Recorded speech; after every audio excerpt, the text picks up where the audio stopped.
এই দেখো সামান্য একটু সর্ষে আর জিরে নিয়েছি, আর 3টে কাঁচা লঙ্কা নিয়েছি। এটা বেটে কি রান্না করব তোমাদের দেখাচ্ছি, ঠিক আছে? আগে বেটে নেই।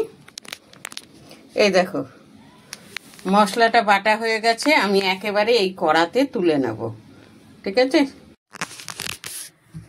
এই দেখো এই চিংড়ি মাছ কটা আমি এই সর্ষে আর জিরে লঙ্কা বাটার মধ্যে দেব।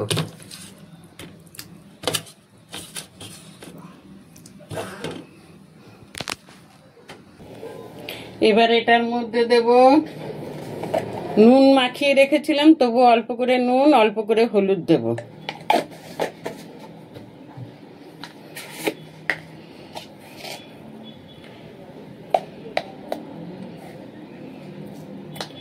কাঁচা লঙ্কাটা দিয়ে দিচ্ছি। এবার এটাকে ভালো করে মাখবো।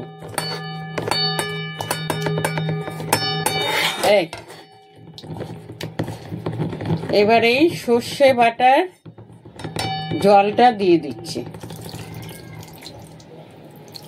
শিল ধোয়া জল দিলে দেখবে সেই তরকারির টেস্ট আলাদা হয়।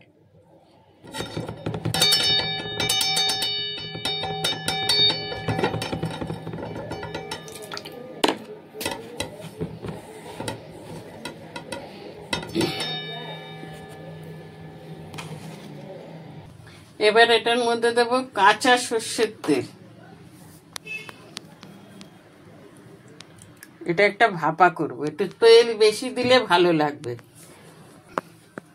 এবার দেব কালো জিরে, অল্প মাছ তো তাই অল্প করেই কালো জিরে দিলাম। এবার এটাকে গ্যাসে বসিয়ে দেব। এই যে গ্যাসে বসিয়ে দিলাম, এটা টকবক করে ফুটুক, তারপরে তোমাদের দেখাচ্ছি। এই দেখো এটা ফুটছে তো, এবার আমি গ্যাসটা কমিয়ে দেবো। এটা চিংড়ি মাছ ভাপা করছি। এই দেখো, ঠিক আছে? এটাকে একদম শুকনো শুকনো করবো। গন্ধটা হেভি বেরিয়েছে। ধনেপাতা আনতে গিয়ে আমার জন্য একটা আঙুর নিয়ে এসেছি, আরও 4টে আঙুর এনেছি বিকেলে খাওয়ার জন্য। এই যে ঘুম থেকে উঠে এই 4টে খাবো বলে নিয়ে এসেছি। যাই হোক, এবার দেখাই তোমাকে। এই দেখো মাছের পাতুরিটা হয়ে এসছে। এবার আমি এর মধ্যে 2-4টে ধনেপাতা দিলাম, না দিলেও হয়, আমি দিলাম ধনেপাতাটা। মাছের পাতুরিটা কেমন হলো? গ্যাসটা বন্ধ করে দিয়েছি। এই দেখো, ঠিক আছে? এইটা দিয়ে না জানো শুকনো শুকনো 1 থালা ভাত খাওয়া হয়ে যায়।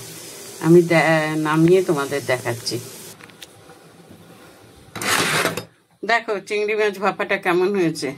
এরম করে রান্না করে খেয়ে দেখবে, খুব ভালো লাগে, দারুণ লাগে।